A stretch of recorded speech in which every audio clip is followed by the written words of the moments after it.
Question number first, किस अवयव से सबसे अधिक संख्या में यौगिकों का निर्माण होता है?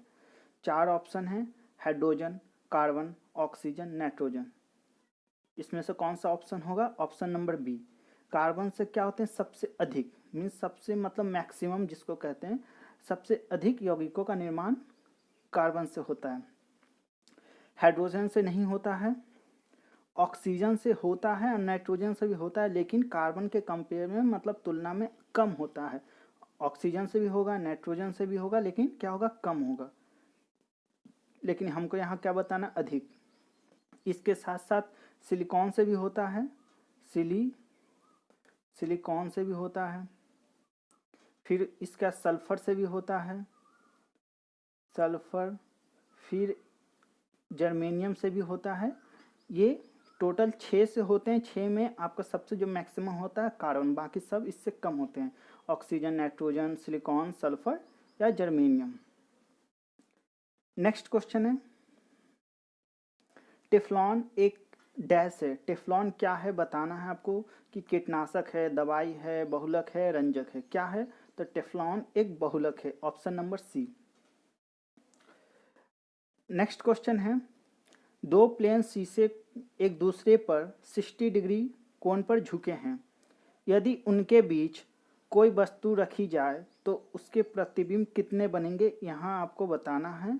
4 ऑप्शन है, 2, 5, 4, 10। कितने प्रतिबिंब बनेंगे जब दो शीशे को 60 डिग्री कोण पर झुके हैं? तो इसका जो नंबर ऑफ प्रतिबिंब कितने बनेंगे, इसका एक फॉर्मूला होता है। उसके जरिए हम लोग इसे निकालते हैं कि कितने प्रतिबिंब बनेंगे। तो ये फॉर्मूला है 360 अपॉन एंगल। जो एंगल जो दिया है, जो थीटा ये हो गया, जो एंगल जो दिया है उसका यहाँ वैल्यू रखते हैं। तो देखिए यहाँ कितना एंगल दिया है? 60। तो 360 में अगर हम 60 से डिवीजन कर देंगे तो कितना हो जाएगा? कितने बार में कट जाएगा? ये 6 बार में कट जाएगा।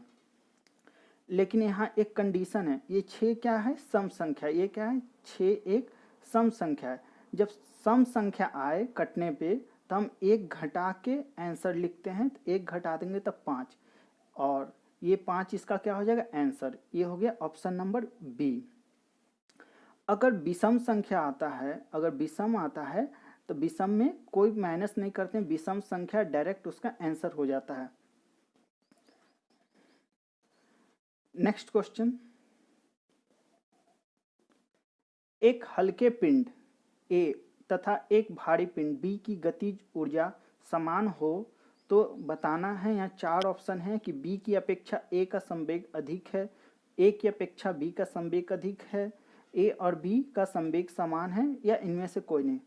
संवेग को इंग्लिश में मोमेंटम कहते हैं। तो इस क्वेश्चन को आपको सॉल्व करने के लिए एक थोड़ा सा थ्योरी को समझिए। देखिए क्या बोला है कि दो पिंड, एक हल्का एक भारी है। एक क्या? हल्का एक भारी है, और दोनों के गतिज ऊर्जा क्या है? समान हो। गतिज ऊर्जा मतलब क्या हो गया? इंग्लिश में इसको क्या कहते हैं? Kinetic energy. काइनेटिक एनर्जी मतलब क्या हो गया? हाफ इंटू एम, मतलब मास द्रव्यमान, और ये वेलोसिटी का होल स्क्वायर, इसको हिंदी में वेग कहते हैं। ये दोनों का क्या बोल रहा है? हल्का और भारी दोनों का क्या होगा? कर रहा है गतिज ऊर्जा समान हो। अब गतिज ऊर्जा समान हो तो गतिज ऊर्जा किस पे डिपेंड करता है? वेलोसिटी पे, वेग पे डिपेंड करता है, मास पे डिपेंड नहीं करता है। मीन्स दोनों का क्या हो गया? दोनों का जो वेग है, वेग क्या हो गया? दोनों का वेग, वेग ए का, वेलोसिटी ए का और वेलोसिटी बी का, दोनों का क्या हो गया? वेलोसिटी वेग क्या हो गया? बराबर हो गया। अब यहाँ से क्या बताना है? संवेग। तब संवेग बराबर क्या होता है? संवेग बराबर होता है मास द्रव्यमान, मास इंटू वेग। इसको इंग्लिश में क्या कहते हैं? वेलोसिटी। मास इंटू वेलोसिटी क्या होता है? संवेग। अब दोनों का क्या है? वेग बराबर है, तो यहाँ से संवेग बताना है। तो देखिए संवेग भी डिपेंड किस पे करता है? वेग पे डिपेंड करता है। जैसा कि गतिज ऊर्जा भी वेग पे डिपेंड करता है, उसी तरह संवेग भी वेग पे डिपेंड करता है, मास पे डिपेंड नहीं करता। मास कितना भी हो उससे फर्क नहीं पड़ता है। तो अब देखिए वेग क्या है? दोनों का बराबर है, और ये मास पे डिपेंड कर नहीं रहा है, तो दोनों का संवेग क्या होगा? बराबर हो गया, क्योंकि वेलोसिटी वेग दोनों का बराबर हुआ तो क्या होगा, संवेग दोनों का बराबर होगा। यहाँ से हो गया ऑप्शन नंबर सी, ए और बी का संवेग समान है। नेक्स्ट क्वेश्चन है, जब आप शकरकंद खाते हैं तो आप क्या खाते हैं, बताना है आपको। 4 ऑप्शन है, जड़ खाते हैं, उसके तना खाते हैं, पत्ती खाते हैं या फल खाते हैं। तो आप जब शकरकंद खाते हैं तो क्या खाते हैं, उसके जड़ पार्ट को, रूट पार्ट को खाते हैं। ऑप्शन नंबर ए हो गया। नेक्स्ट क्वेश्चन है, रेबीज का कीटाणु क्या है, डैश से बताना है। रेबीज का जो कीटाणु क्या है, वायरस है, बैक्टीरिया है, फफूंद है या इनमें से कोई नहीं। तो रेबीज एक क्या है, कीटाणु क्या है, वायरस है। Option number A. Next question, protein का उच्चतम स्रोत क्या है। यहाँ 4 ऑप्शन से बताना है कि प्रोटीन का उच्चतम स्रोत क्या है। 4 में से सबसे जो ज़्यादा है ये बताना है। गाजर, सोयाबीन, दूध, घी। तो प्रोटीन का सबसे उच्चतम स्रोत क्या है, ऑप्शन नंबर क्या हो गया, बी। सोयाबीन में सबसे अधिक मात्रा में प्रोटीन पाया जाता है। नेक्स्ट है लौह, इसको इंग्लिश में क्या कहते हैं, आयरन का सबसे अच्छा स्रोत क्या है। यहाँ 4 ऑप्शन है, 4 में से बताना है कि आयरन का सबसे अच्छा स्रोत क्या है। हरी सब्जियाँ, आम, केला, गाजर। तो इसमें से क्या हो जाएगा ऑप्शन नंबर ए, हरी सब्जियाँ आयरन का सबसे अच्छा स्रोत है। नेक्स्ट क्वेश्चन, विद्युत बल्ब में कौन सी गैस प्रयोग होती है। 4 ऑप्शन है, नाइट्रोजन, हाइड्रोजन, ऑक्सीजन या निष्क्रिय गैस। कौन सी गैस यूज होती है विद्युत बल्ब में, निष्क्रिय गैस का प्रयोग किया जाता है। और निष्क्रिय गैस में भी कौन सा निष्क्रिय गैस है, इसमें है आर्गन। कौन सा निष्क्रिय गैस है, आर्गन का प्रयोग विद्युत बल्ब में किया जाता है।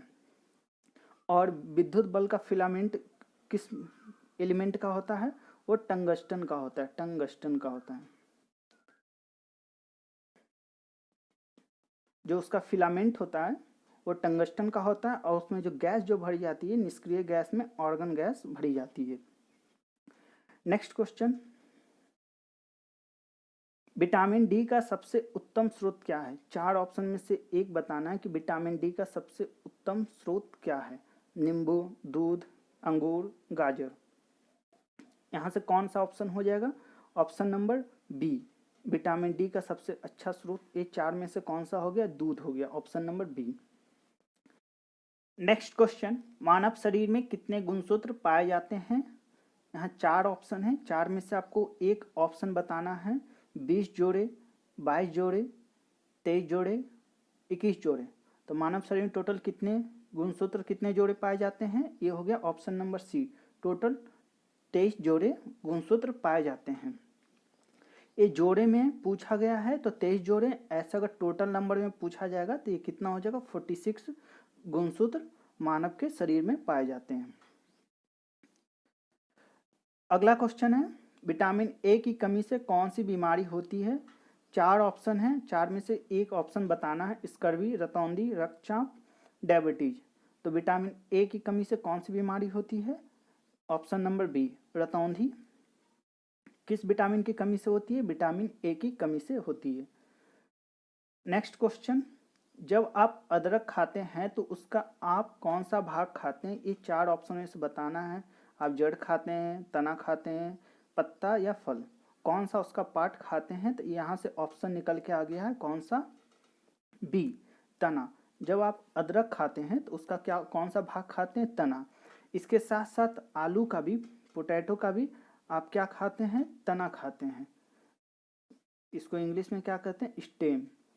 आलू का भी आप स्टेम खाते हैं और अदरक का भी स्टेम खाते हैं, मतलब तना भाग खाते हैं। नेक्स्ट है, भारी जल कहाँ उपयोग होता है। 4 ऑप्शन है, परमाणु संयंत्र में, बड़े अस्पतालों में, रेल इंजन में, रॉकेट में। तब भारी जल, इसको इंग्लिश में क्या कहते हैं, हैवी वाटर का उपयोग कहाँ होता है, परमाणु संयंत्र में, न्यूक्लियर रिएक्टर में होता है। ये हो गया option number A. Next question है, सबसे कठोर वस्तु है। 4 ऑप्शन में से बताना है कि सबसे कठोर वस्तु ये चारों में से कौन है। प्लेटिनम, हीरा, सोना, चांदी। तो सबसे कठोर कौन सा होता है, हीरा, डायमंड, इसको इंग्लिश में कहते हैं, ऑप्शन नंबर बी। वायुमंडल के दबाव को नापने हेतु कौन सा यंत्र प्रयोग होता है? वायुमंडल दबाव मतलब एटमॉस्फेरिक प्रेशर को नापने में कौन सा इंस्ट्रूमेंट का यूज होता है ये बताना है। थर्मामीटर, बैरोमीटर, सिस्मोमीटर, ओसिलोस्कोपो, ये चारों में से बताना है। तो कौन सा ऑप्शन होगा? Option number B. बैरोमीटर का प्रयोग किस लिए किया जाता है? वायुमंडल के दबाव को नापने के लिए प्रयोग किया जाता है। नेक्स्ट है, मानव शरीर का कौन सा अंग निमोनिया से प्रभावित होता है? चार ऑप्शन है, आंत, यकृत, फेफड़े, अग्नाशय। तो निमोनिया से कौन सा अंग प्रभावित होता है? फेफड़े। ऑप्शन नंबर कौन सा हो गया? सी। फेफड़े क्या होता है? जब निमोनिया होता है तो फेफड़ा ही उसमें प्रभावित होता है। सोयाबीन का उत्तम स्रोत क्या है? चार ऑप्शन में से एक बताना है कि सोयाबीन के उत्तम स्रोत हैं vitamin, protein, carbohydrate, minerals. Option number कौन सा हो गया? ये बी। सोयाबीन क्या है? प्रोटीन के सबसे उत्तम स्रोत हैं।